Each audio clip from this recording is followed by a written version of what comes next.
दोस्तों चैप्टर शुरू होता है नो गाजंग से और वो बोलता है कि ड्रैगन एसोसिएशन मुझे निराश मत करना, मैं आ रहा हूँ।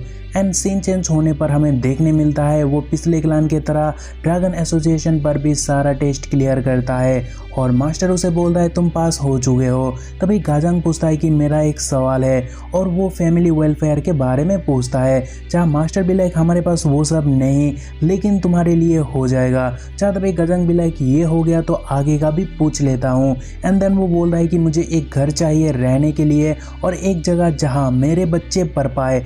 जहाँ मास्टर बोल रहे हैं हाँ यह एक मार्शल आर्ट्स स्कूल है जहाँ हम हमारे लोगों के बच्चों को टीचिंग देते हैं। सो अगर तुम भी अपने बच्चों को मार्शल आर्ट सिखाना चाहते हो तो तुम उसे उस स्कूल पर रोज़ भेज सकते हो। और जहाँ तक बात रही घर की तो तुम्हें वो भी दिया जाएगा जो थोड़ा दूर है लेकिन कैसल के अंदर ही है तो कोई दिक्कत होने वाला नहीं है। और कुछ चाहिए तो अभी तुम बता सकते हो। जहाँ तभी शर्मा कर भाई भी लाइक वो एक नैनी की इंतज़ाम होती तो मेरे बच्चों के लिए बहुत बढ़िया होता। जहाँ तभी क्लान मास्टर बोल रहा है कोई दिक्कत नहीं, मैं तुम्हें एक नैनी भी ढूंढ के दे दूंगा। तभी इतना बेनिफिट्स देखकर गाजंग मुस्कुराता है और मन ही मन बोल रहा है कि अब लग रहा है ड्रैगन एसोसिएशन 4 पिलर में से एक है। एंड देन वो पूछता है कि सेकेंडरी टेस्ट मुझे कहाँ देना है। जहाँ मास्टर बोल रहा है और कोई टेस्ट देने की कोई ज़रूरत नहीं है। और तभी सीन कट होता है और हमें गाजंग का नया घर देखने को मिलता है जहाँ वो बस अभी अभी बच्चों को लेकर आया, क्योंकि आप देख सकते हो उसने अभी कुछ भी सामान अनपैक किया ही नहीं। और वो सोचता है कि ऑफकोर्स मैं बहुत डरा हुआ हूँ मेरे जॉब और मेरे फ्यूचर को लेकर। तभी उसका एक बेबी हाथ सामने करता है और वो उसे एक उंगली थमाकर बोलता है कि क्या मैं इनका देखभाल कर पाऊंगा। और फिर वो खुद से बोलता है कि जो भी हो इन्हें कभी कुछ होने में नहीं दूंगा और अच्छे से इनका देखभाल करूंगा। और फिर उसके दिमाग पर ढेर सारा ख्याल आता है। सो वो बोलता है मगर कैसे, क्योंकि मुझे बस एक ही काम आता है और वो भी लोगों को मारना। और ये सब सोचकर उसे रोना आता है और वो बोलता है हनी तुम मुझे छोड़कर चले गए, वो भी इतनी बड़ी रिस्पॉन्सिबिलिटी के साथ, तो मुझे फॉर द फर्स्ट टाइम तुम्हारे ऊपर गुस्सा आ रहा है और आखिर ये सब मैं अकेला कैसे करूँगा। और फिर भाई खुद को संभाल कर बोलता है कि मैं वीक नहीं पढ़ सकता, क्योंकि मैं वीक पढ़ा तो मेरे बच्चे भी कमज़ोर पड़ेंगे और मुझे इन्हें बड़ा करने के लिए कुछ भी अलग करने की ज़रूरत नहीं है। बस मुझे वो करना है जो हर एक अच्छे पेरेंट्स करते हैं और मैं उन्हें ऐसे परवरिश दूंगा ताकि वो मेरे तरह एसहोल ना बने। और तभी हमें एक दीवार पर सीन कट होने पर नैनी हायरिंग का पोस्टर देखने मिलता है जहाँ बहुत लोग एक्साइटेड है क्योंकि उन्हें कैसल में से अच्छे ट्रीट मिलने वाले हैं। तभी नैनी का फर्स्ट इंटरव्यू देखने को मिलता है जो हमारा गाजंग भाई खुद कंडक्ट कर रहा है।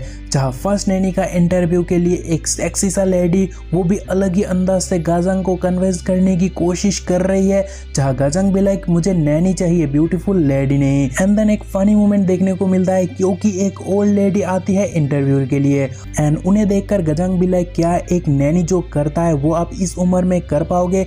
एंड उम्र के बाद से वो दादी बहुत ज़्यादा गुस्सा होती है और उसे हैंडल करने के बाद गाजंग नेक्स्ट बुलाता है। तभी एक हट्टा कट्टा बॉडी बिल्डर सा औरत हाजिर होती है जो देखकर गाजंग का गला ही सूख जाता है। और तभी वो नैनी आसपास देखने लगती है यहाँ इतना बदबू क्यों है और तुम यहाँ बच्चों को कैसे रख सकते हो। तभी गाजंग भी लाइक मिस चलो पहले बैठकर बातें करते हैं, लेकिन मिस भी लाइक चलो नैनी के काम प्रैक्टिकली करते हैं। एंड देन वो कमरे को क्लीन करने लगती है एंड उसके बाद तीनों बच्चे को गोदी में उठाती है। जब बच्चे रोने लगते हैं सो मिस कहती है वो अच्छा तुम्हें भूख लगी है। एंड देन वही मिस बच्चे को ब्रेस्ट फीडिंग करने लग जाती है जो देखकर गाजंग मनी मन भी लाइक शिट मिस आपको मैं दिखाई नहीं दे रहा हूँ क्या। जहाँ मिस भी लाइक तुम इतना लाल क्यों पड़ रहे हो, क्या कभी किसी बच्चे को खाते हुए नहीं देखा। जहाँ इसी के साथ भाई को एक ट्रस्टवर्दी नैनी मिल गया जिसके ऊपर वो रिलाई कर सकता है। एंड देन सीन चेंज होने पर गाजंग को देखने को मिलता है जहां उसे उसका आइडेंटिटी कार्ड मिलता है, वो भी एक बड़ा और मोटा आदमी से। और वो गाजंग का आईडी है फर्स्ट रेड जो कि काफ़ी ऊंचा ओहदा है, जो देखकर वो चौंक जाता है। तभी आदमी बोलता है फर्स्ट रेट वॉरियर सारे एम्प्लॉयड वॉरियर से ताकतवर है, सो मैं उम्मीद करता हूँ तुम वैसे ही एक्ट करोगे। जहाँ तभी वो सुनकर गाजंग बोलता है तो मुझे बताओ अब मुझे क्या करना होगा। जहाँ वो आदमी भी लाइक तुम फ्रंट गेट पर गार्ड के तौर पर अपना काम शुरू करोगे। जहाँ गाजंग भी लाइक क्या एक गार्ड। जहाँ तभी वो आदमी बोलता है कि शायद तुम डिससेटिस्फाइड होंगे और शायद तुम्हें ये कम लग रहा है, एक फर्स्ट रेट वॉरियर के तौर पर, लेकिन हर एक को पहले इससे गुजरना पड़ता है। जहाँ गजंग भी लाइक तुम्हें कौन बोला मुझे यह अजीब या बुरा लगा, मैं तो इससे बहुत खुश हूँ। एंड देन भाई खुशी से झूमता है और बोलता है कि डैम गार्ड का पोस्ट एकदम परफेक्ट है। जब तभी वो आदमी सोच में पड़ता है और बोलता है कि इतना खुश क्यों है, क्योंकि एक वॉरियर के लिए ये किसी पनिशमेंट से कम नहीं है। और फिर वो आदमी उसे आगे बोलता है अगर तुम्हें पसंद है तो ठीक है, बाकी ऑफिस जनरल तुम्हें बोल देंगे तुम्हें क्या करना है, सो अभी के लिए मैं चलता हूँ। और जाते जाते वो भाई को वेयर्डो बोलकर चला जाता है, क्योंकि गाजंग भाई साहब का रिएक्शन ही कुछ वैसा ही था। एंड उसके जाने के बाद गजंग भी like what a nice job, क्योंकि ना कोई गधा कैसल पर हमला करेगा और ना गार्ड को जंग में जाना पड़ता। एंड गजंग भी लाइक सब कुछ ठीक से हो रहा है। एंड तभी वाइस ड्रैगन जी हाकरो को देखने को मिलता है, जहाँ उन्हें इन्फॉर्मेशन दिया जाता है कि गजंग को फर्स्ट ग्रेट वॉरियर के तौर पर फ्रंट गेट पर प्लेस किया गया। और फिर वो आगे बोलता है कि और लगता है उसका ओरिजिन जानने में और जासूसी करना पड़ेगा एंड उसमें थोड़ा टाइम भी लगेगा। जहाँ जी हाकरो बोलता है कि गुड जॉब, उसे केयरफुली ऑब्जर्व करो। तभी गार्ड मास्टर यानी जी हाकरो को पूछता है कि मैं हैरान हूँ इस बात को सोचकर कि आप उसे इतना इंपॉर्टेंस क्यों दे रहे हो। जहाँ हाकरो भी लाइक क्या सचमुच, जो सुनकर गार्ड एकदम से डर जाता है और बोलता है मुझे माफ करना, मैं कुछ ज्यादा ही बोलने लगा। तभी हाकरो टेस्ट को याद करता है जहाँ गजंग बोला था ये जगह काफी बढ़िया है बाकियों से। तभी बाकी सुनकर मास्टर का होश उड़ गया, तो मास्टर ने पूछा इसका मतलब, जो सुनकर गजंग चौंक जाता है और सच बोलता है कि मैं इससे पहले शॉर्ट क्लान गया था, लेकिन वो सारे बहुत चीप है जो मुझे कुछ भी बेनिफिट ऑफर नहीं कर रहे थे। तभी मास्टर भी लाइक अच्छा ये बात है, और फिर वो मनी मन सोचता है कि कोई नहीं, इन फ्यूचर उन्हें बहुत पछतावा होने वाली है। तभी गजंग पूछता है कि ये जो आप मेरे लिए इतना कर रहे हो क्या आपके लिए वो सही है। जहाँ मास्टर बोलता है मतलब, जहाँ गजंग बोलता है जो आप मेरी सारे मांगों को पूरे कर रहे हो। जहाँ मास्टर बोलता है मैं ये सब रियल वॉरियर के खातिर कर सकता हूँ जिसके अंदर काफी पोटेंशियल हो, सो इस बात को बाकियों से सीक्रेट रखना। जहाँ गजंग भी लाइक हाँ बिल्कुल। तभी मास्टर भी लाइक ओके, क्या तुम्हें सचमुच अपने स्कूल के बारे में नहीं पता। जहाँ गजंग भी लाइक मुझे मुश्किल से थोड़ा बहुत पता है। तभी उसे देखकर मास्टर बोल रहा है आखिर उसे किस तरीके का मॉन्स्टर ने पैदा किया, आई एम रियली वंडर, और इस दुनिया में ऐसे लोग बहुत कम है जो उसे ट्रेन कर सकते हैं। और तभी गजंग भी लाइक क्या स्कूल के बारे में बताना होगा।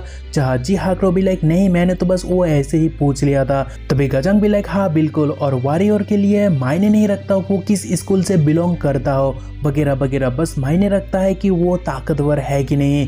तभी जी हाकरो मनी मन कहता है कि लेकिन मुझे जानना है आखिर तुम्हारा स्कूल कौन सी है, क्योंकि जो तुझे टीचिंग दिया वो कोई आम आदमी तो बिल्कुल नहीं है। और फिर वो पूछता है कि तुम बहुत पावरफुल हो, सो क्या तुम मूरिम में कदम नहीं रखे हो। जहाँ गजंग भी लाइक नो वे, मैं मर्सिनरी वर्ल्ड में ही ठीक हूँ, क्योंकि मूरिम पूरी तरह से एक अलग दुनिया है जो बहुत ज्यादा कॉम्प्लिकेटेड है। तभी जी हाकरो मनी मन बोल रहा है कि इस बंदे को कोई देखकर बोल नहीं सकेगा कि वो कितना ताकतवर है, क्योंकि मुझे भी टेस्ट से पहले अंदाजा बिल्कुल नहीं था। एंड हमें करंट सिनेरियो देखने को मिलता है जहाँ जी हाकरो उस आदमी को बोलता है ओके जल्दी से इन्वेस्टिगेशन फिनिश करो। जहाँ वो बंदा यस कहकर चला जाता है। एंड हाकरो भी लाइक तुम्हारे बारे में जानना मजेदार होगा, और वो ये भी सोचता है कि आखिर मैं उसे किस जगह पर यूज करूंगा। देन उसके बाद सीन देखने को मिलता है जहाँ बेचारा डैड सारे बच्चे को सुलाने की नाकाम कोशिश कर रहा है, लेकिन कोई सो ही नहीं रहा। और वो बोलता है कि प्लीज बेबी सो जाओ, मुझे कल काम पर जाना है। लेकिन बेबीज उसे और परेशान करते हैं, सो वो बोल रहा है कि मुझे टेम्परेरी नैनी हायर करना नहीं चाहिए था। और भाई रो रो कर बोल रहा है कि मुझे लगा मैं इन्हें अकेले हैंडल कर पाऊंगा।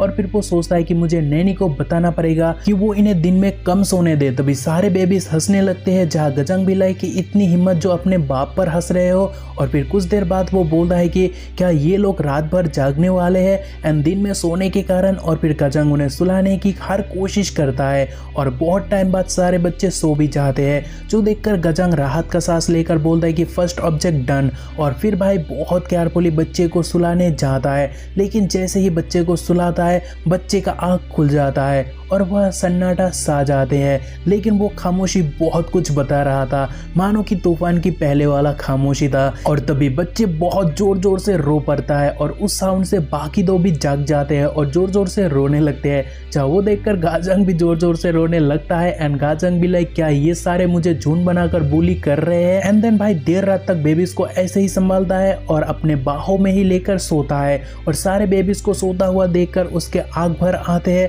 और बोलता है कि तुम लोग इतने छोटे और वार्म क्यों हो। तभी एक बच्चा मुस्कुराता है, जो देखकर गजंग बोलता है अच्छा तो you having a good good dream. और फिर गाजंग बोलता है कि क्या मैं ऐसे ही सो सकता हूँ, लेकिन क्या होगा मैं गलती से उनके ऊपर ही सो गया तो। और गाजंग से वो मिस्टेक ना हो इसीलिए वो अपने पैर को बांध देता है और बॉडी पर वेट भी पुट ऑन करता है ताकि वो बेबीज के ऊपर ना सो जाए, जो दर्शाता है कि वो अपने बच्चों से कितना प्यार करता है। और ये प्यारा एडवेंचर अभी जस्ट शुरू ही हुआ है। सो आज का चैप्टर हम यहाँ खत्म करते हैं। अगर आपको इसका बड़ा चैप्टर देखने यानी लॉन्ग वीडियोस देखना है तो वो आप कमेंट में बताओ, क्योंकि उस हिसाब से हम उसके ऊपर काम करेंगे। बाकी आज के लिए इतना ही। आज के लिए आप इसे एंजॉय करो और अपना ख्याल रखो। अगले वीडियो आने तक बाय।